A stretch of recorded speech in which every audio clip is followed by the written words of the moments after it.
का दही, गाय का घी, मधु और शक्कर। आप रुद्राभिषेक करते हो सावन में तो सबसे पहले गाय का दूध लगता है। गाय नहीं होगी तो जीवन की परिकल्पना नहीं कर सकते।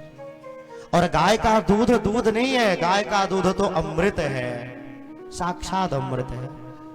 और गाय का जो मूत्र है वहां पे वरुणादि देवता ही रहते हैं जो है। तो गाय का जो गोबर है तो गाय के गोबर में लक्ष्मी जी का वास है।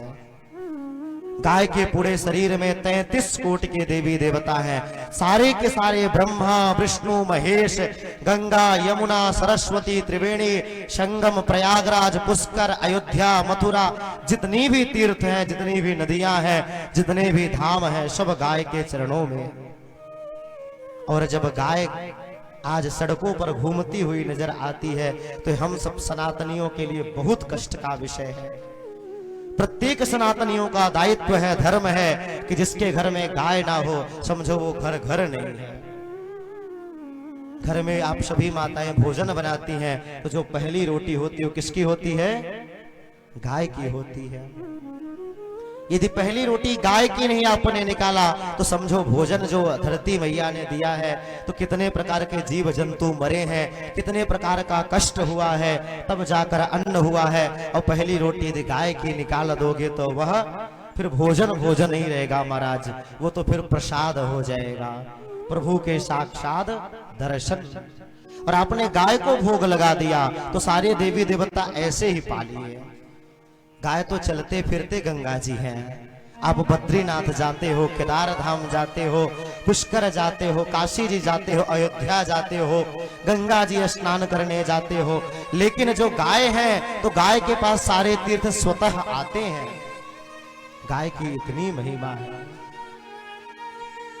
और आजकल ऐसी व्यवस्था है कि घर में जो है तो गाय को रखने में लोगों को शर्म आती है, गाय को चराने में शर्म आती है, और कुत्ता घुमाने में वो अपने को सनातनी कहते हैं। उनको शर्म आनी चाहिए जो कुत्ते को लेकर के चलते हैं। वो सनातनी नहीं हो सकते, वो हमारे हिंदू भाई नहीं हो सकते। अपने आप को हिंदू कहते हैं और गाय का संरक्षण नहीं हो रहा, संवर्धन नहीं हो रहा। धर्म सम्राट पूज्य हमारे काशी के गुरुदेव भगवान थे, आपने नाम सुना होगा, करपात्री जी महाराज। उनका वास्तविक नाम था श्री हरिहरानंद सरस्वती जी, लेकिन उन्होंने कर को ही पात्र बना लिया था, इसलिए उनका नाम पड़ गया करपात्री। तो वो गाय के लिए सबसे बड़ा आंदोलन किए थे, जो 2 वर्ष तक आंदोलन चला था। लेकिन आज भी बड़े दुखद का विषय है कि जिस भारत वर्ष में हम रहते हैं वहां पर आज भी गाय काटी जाती है। ये सनातन के माथे पर लगा हुआ कलंक है, ये हिंदू के माथे पर लगा हुआ कलंक है। आज हम कह रहे हैं कि हिंदू की सरकार आ गई है, हिंदुत्व की बात करते हैं। यदि हिंदुत्व की बात करते हो तो सबसे पहले गौवध पर प्रतिबंध लगाना होगा। गाय के वध पर प्रतिबंध लगाओगे तब मैं मानूंगा कि हिंदुत्व है। और जिस हिंदुत्व की तुम बात करते हो, जिस हिंदुत्व की दुहाई देते हो, हिंदुत्व क्या है? हिंदुत्व भी ये नहीं है बंधुओं। रावण के राज में भी हिंदुत्व था, रावण का राज सबसे बड़ा हिंदुत्व था, लेकिन रावण के राज में मुसलमान नहीं थे, सारे के सारे हिंदू थे।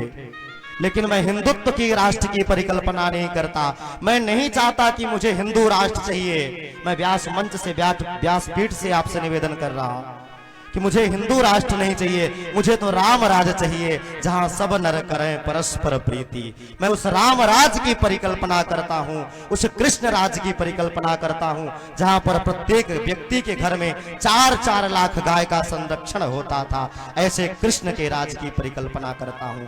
राजा हो तो राम के जैसा हो, राजा हो तो कृष्ण के जैसा हो। आज भी भारतवर्ष में लाखों गायें काटी जाती है और शर्म का विषय है। देखो मेरी धर्म नीति है, मैं राजनीति की बात नहीं कर रहा हूं, लेकिन शर्म का विषय है कि वर्तमान सत्ता के द्वारा ही गाय काटने वाली मशीन पर 95% सब्सिडी दी जाती है। कहते हैं कि हिंदुत्ववादी की सरकार है, आप जो है अनैतिक रूप से नहीं काट सकते, लेकिन आप लाइसेंस लेकर के गाय को काटो और जीवों की हत्या करो, बूचड़ खाने चलाओ। लेकिन ये सनातन धर्म का नियम नहीं है। आज 95% गाय काटने वाली मशीनों पर सब्सिडी दी जाती है। ये सनातनियों के लिए, ये हिंदुओं के मुंह पर कड़ा तमाचा है। अरे जिस गाय की रक्षा के लिए गोविंद गोपाल बन गए, आज वह गाय सड़कों पर घूम रही है और कुत्ते जो है तो बड़ी बड़ी गाड़ियों में घूम रहे हैं। ये कहां से अपने आप को हिंदुत्व कहोगे, कहां से सनातनी कहोगे और कहां से बड़ी बड़ी बातें करते हो। सबसे पहले मैं निवेदन करना चाहता हूं, चाहे कोई भी सरकार हो, वो गाय का संरक्षण और संवर्धन करे, ऐसी सरकार मुझे चाहिए। और जो हमारे गाय की रक्षा नहीं कर सकते, धर्म की रक्षा नहीं कर सकते, तो सरकार और वो राजसत्ता मेरे किसी काम की नहीं है। हमारी तो धर्म नीति है, मैं तो किसी का ताबेदार नहीं, बस इसी की खाता हूं, इसी की गाता हूं। मेरा तो गाय, गंगा, गायत्री, ब्राह्मण, इनका संरक्षण, मैं सनातनी हूं, सनातन की बात करता हूं, सनातन धर्म की बात करता हूं। बंधुओं, आप सभी घोरांग वासियों से भी मेरा निवेदन है कि अपने घर में एक एक गाय जरूर पालना और देशी गाय पालना, एक गाय पालना, देशी गाय पालना और उस गाय की पूजा करना।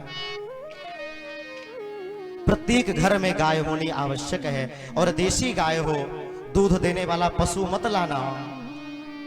गाय का मतलब वो है जो देशी गाय हो, गंगा तीरी, थार पार कर, नाना प्रकार से गाय की प्रजातियां हैं, गिर गाय, ऐसे राल्ही गाय।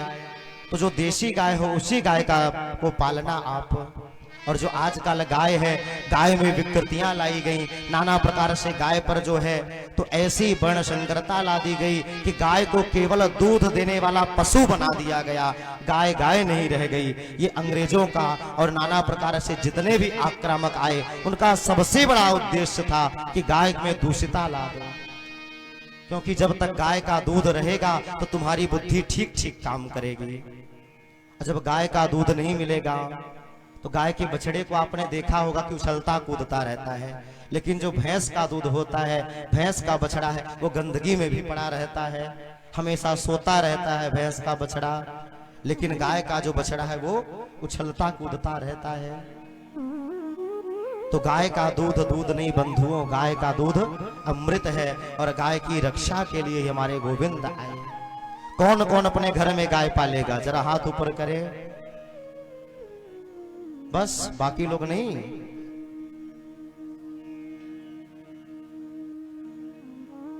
अरे गाय की रक्षा के लिए हमारे गोविंद आए और कथा का मूल उद्देश्य तो यही है। लोग भैंस पाल लेते हैं, कुत्ता पाल लेते हैं, गाड़ी रखने के लिए पार्किंग की जगह है उनके पास, लेकिन कहेंगे कि अरे हमारे पास जगह ही नहीं है, गाय को कहां से पाले। अरे गाय का खाली दर्शन कर लो प्रत्येक दिन, तो किसी यात्रा में जा रहे हो, गाय का दर्शन कर लिए तो यात्रा मंगलमय हो गई। तो गाय के अंदर सारे तीर्थ धाम गाय के चरणों में, उसी गाय की रक्षा के लिए हमारे वृंदावन बिहारी गोपाल बन गए। प्रेम से बोले गोपाल भगवान की।